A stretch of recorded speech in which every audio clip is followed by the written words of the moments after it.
भारतीय कानून यानी इंडियन पीनल कोड सुनने में थोड़ा भारी लगता है ना?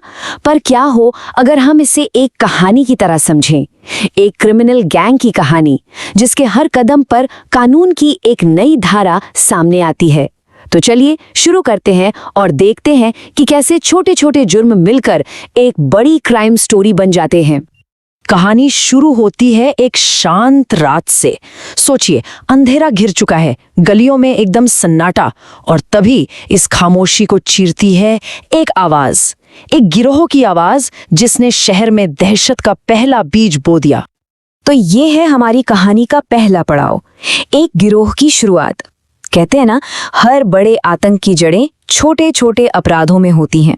तो चलिए देखते हैं इस गिरोह ने अपना पहला कदम कानून की नजर में कैसे और कहां रखा। उनका पहला काम दहशत फैलाना। वो गलियों में चीखने लगे, भागो, शहर में बड़ा विस्फोट होने वाला है। बस ये एक झूठी अफवाह, और देखते ही देखते पूरे मोहल्ले में भगदड़ मच गई। लोग डर के मारे अपने अपने घरों से बाहर निकल आए। सड़कों पर बस अफरा तफरी का माहौल था। अब ये कोई मामूली शरारत नहीं थी, बिल्कुल नहीं। कानून की किताब में इसके लिए खास जगह है, आईपीसी की धारा 505। ये धारा साफ कहती है कि जनता में डर या खलबली मचाने वाली कोई भी झूठी खबर फैलाना एक गंभीर अपराध है। मतलब इस गिरोह का पहला कदम ही सीधे सीधे कानून के खिलाफ था। तो एक तरफ लोग घबराकर भाग रहे हैं और दूसरी तरफ गिरोह ने अपना अगला दांव खेला। उन्होंने क्या किया?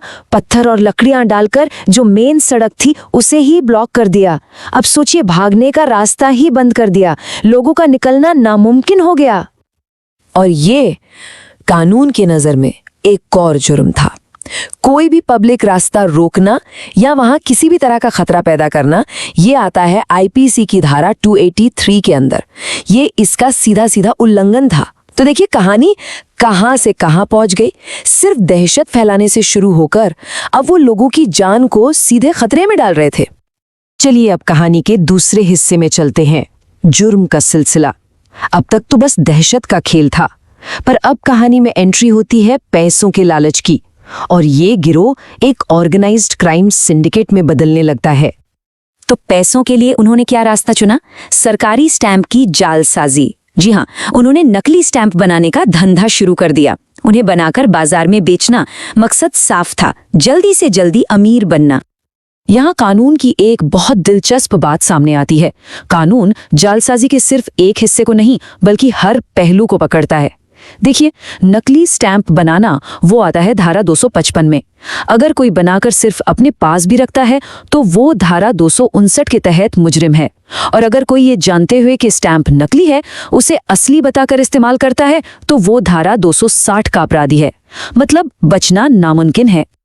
पैसों का लालच जब हद से बढ़ जाए तो वो क्रूरता में बदल जाता है, और वही हुआ। इस गिरोह ने एक गरीब किसान के बैलों को मार डाला। सोचिए, वो बैल उस किसान की रोजी रोटी का अकेला सहारा थे। ये सिर्फ एक जानवर को मारना नहीं था, ये किसी की पूरी जिंदगी तबाह करने जैसा था। हमारा कानून इस तरह की क्रूरता को बहुत बहुत गंभीरता से लेता है। आईपीसी की धारा 429 साफ साफ कहती है कि मवेशियों यानी कैटल जैसे जानवरों को मारना या उन्हें अपाहिज बनाना एक संगीन जुर्म है, और इसकी सजा 5 साल तक की जेल हो सकती है। अब आता है कहानी का तीसरा और सबसे खौफनाक मोड़, बढ़ती क्रूरता। यहाँ से गिरोह की हरकतें बस और भी ज्यादा खतरनाक और लापरवाह होती चली जाती हैं। अब बात सिर्फ संपत्ति की नहीं थी, अब वो सीधे सीधे लोगों की जान से खेलने लगे थे। उनकी लापरवाही का एक पूरा पैटर्न दिखने लगा था, एक के बाद एक जुर्म। जैसे इमारत की मरम्मत में ऐसी ढिलाई बरती कि छत गिर गई और बच्चे घायल हो गए। ये है धारा 288 का मामला। फिर बिना सोचे समझे जहरीले पदार्थ बेच दिए, जो धारा 284 के तहत आता है। और तो और पब्लिक में जानवरों की लड़ाई करवाई, जिससे लोगों की सुरक्षा खतरे में पड़ गई। ये है धारा 289। मतलब हर कदम पर बस लापरवाही और कानून का मजाक। और फिर उन्होंने अपनी क्रूरता की सारी हदें पार कर दी। गुस्से में आकर एक पूरे बाजार को आग के हवाले कर दिया। अब यहाँ कानून एक बहुत जरूरी फर्क बताता है। देखिए, किसी की प्रॉपर्टी को नुकसान पहुंचाना वो आईपीसी 425 के तहत मिसचीफ कहलाता है। लेकिन जैसे ही इस काम में आग का इस्तेमाल होता है, मामला आईपीसी 436 का बन जाता है और ये कहीं ज्यादा गंभीर अपराध है। क्यों? क्योंकि आग सिर्फ संपत्ति नहीं जलाती, वो अनगिनत जानें भी ले सकती है। चौथा सेक्शन है धोखा और अवज्ञा। अब तक तो गिरोह आम लोगों को निशाना बना रहा था, पर जैसे जैसे उनका नाम बढ़ा, उनकी हिम्मत भी बढ़ गई। अब उन्होंने सीधे अथॉरिटीज को, अधिकारियों को धोखा देना और कानून को ठेंगा दिखाना शुरू कर दिया। जैसे चुनाव के वक्त उन्होंने वोटर्स को डराने के लिए धमकी भरे खत भेजे, पर अपने नाम से नहीं, झूठे नाम से। कानून में इसे कहते हैं चीटिंग बाय पर्सोनिफिकेशन, मतलब किसी और की पहचान अपनाकर या किसी और का नाम इस्तेमाल करके धोखा देना। ये आईपीसी की धारा 416 और 419 के तहत एक और क्राइम है। तो जाहिर है पुलिस ने जांच शुरू की। जब उनसे पूछताछ हुई तो उन्होंने क्या किया? साफ झूठ बोला। हर सवाल का एक ही जवाब, हम तो निर्दोष है साहब, हमें कुछ नहीं पता। वो पूरी कोशिश कर रहे थे कि किसी तरह बच निकले। पर मजे की बात देखिए, उनका ये झूठ ही उन्हें और फंसा रहा था, क्योंकि आईपीसी की धारा 177 के मुताबिक किसी भी पब्लिक सर्वेंट यानी सरकारी कर्मचारी को जानबूझकर गलत जानकारी देना अपने आप में एक अलग अपराध है। तो वो बचने के लिए एक और जुर्म कर रहे थे।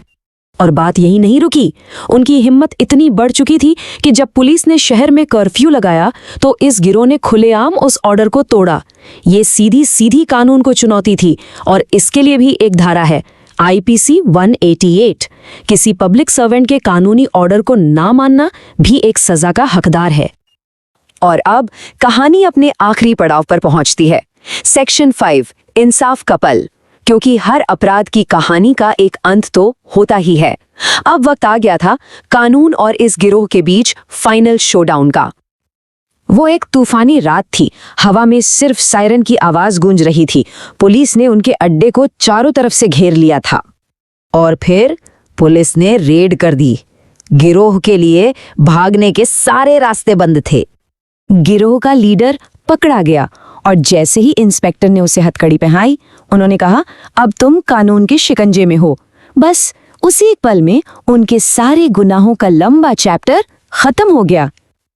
तो गिरोह तो पकड़ा गया, कहानी खत्म, पर अपने पीछे एक बहुत बड़ा सवाल छोड़ गई। सोचिए जरा, जब कोई इतने सारे अलग अलग जुर्म करता है तो इंसाफ होता कैसे है? क्या सिर्फ एक सबसे बड़े गुनाह की सजा मिलती है या फिर हर एक छोटे बड़े अपराध का हिसाब होता है? कानून इस उलझी हुई पहेली को कैसे सुलझाता है, ये सोचने वाली बात है।